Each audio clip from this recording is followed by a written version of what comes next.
Takže ahoj, vítejte u dalšího videa. Dneska to bude video, jak skladit kosmetiku, takže asi jdeme na to. Takže mám tady takhle zrcadlo. Ahoj. Pak tady mám takhle, tady ten stoleček, nebo tady ta kytka, to je z IKEA a strašně dobrý je to, že ono se to takhle zvedne a potom mám hned tu kosmetiku, takže je to úžasný. No a tady takhle, jak mám tu židličku, tak to je taky z IKEA. Já prostě IKEA mám strašně ráda, já si myslím, že IKEA je dobrá značka, takže tak. Pak tady mám koš, ten asi nebudu moc rozebírat. No a tady nejdřív asi začneme tím, co je nahoře, takže mám tady budík, což ten taky asi nebudu moc probírat. Tady mám štětce, deodorant a tady mám takovou pečující kosmetiku a voňavky.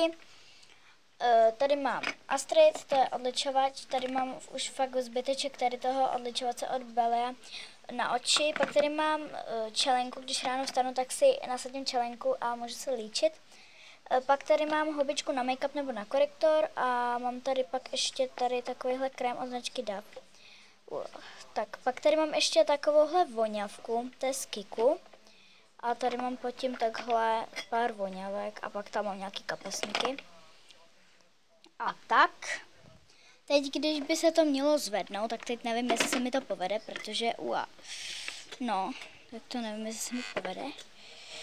Tak, dobrý.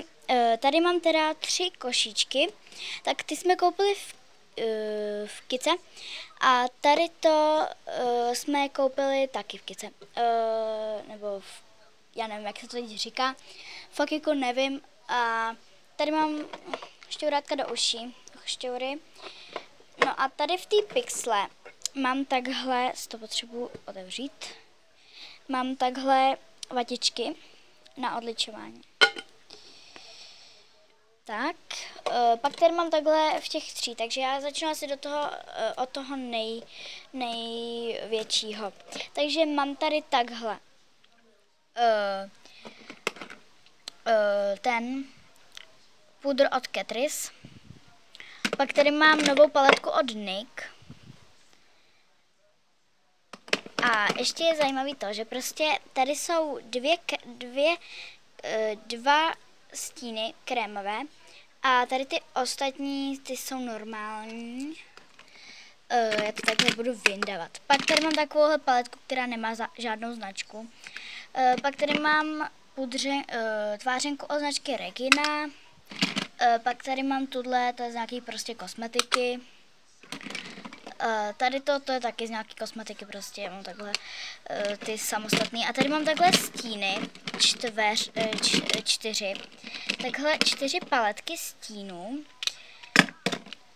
No, tak teď mi to upadlo. A tady mám takhle 4 paletky stínů, jedna je zlatá nebo hnědá. Pak tady mám fialovou, modrou a zelenou. A ty nemají taky žádnou značku. Pak tady mám stíny od Catrice. Pak tady mám stíny od značky Glam. Pak tady mám nějaký třpytky a korektor od značky Essence. Tak to je teda první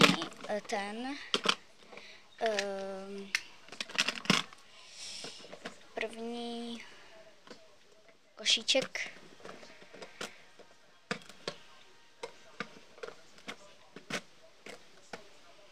Tak, pak tady mám takhle další košíček a tady mám prostě řasenky.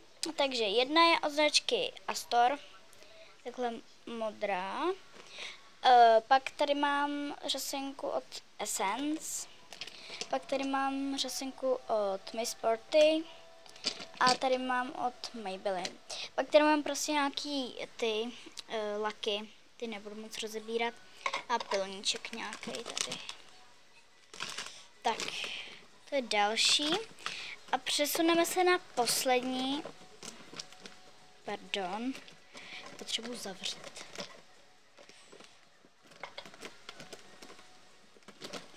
Omlouvám se. Tak tady další. Zavřu potom. Tady mám další rtěnky, takže mám tady první od Essence. Pak tady mám 2 lesky, jeden od Essence a jeden od Catrice.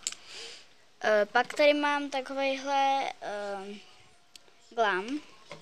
Pak tady mám Kosmín.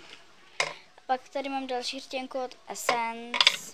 Pak tady mám další rtěnku, nádherný odstín od Baloši. Pak tady mám nějakou rtěnku, která nemá značku. Tady to patří k sobě a to taky nemá žádnou značku, co jsme koupili v Brodě. A tady ty dvě, ty mám z nějaký kosmetiky. Teď to tam naskladám.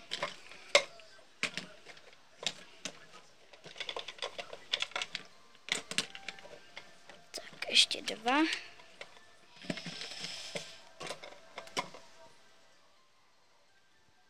Tak já se s vámi loučím. Doufám, že se vám video líbilo. Pokud ano, dejte like. Pokud ne, dislike. Zanechte komentář a mějte se krásně. Pa, pa.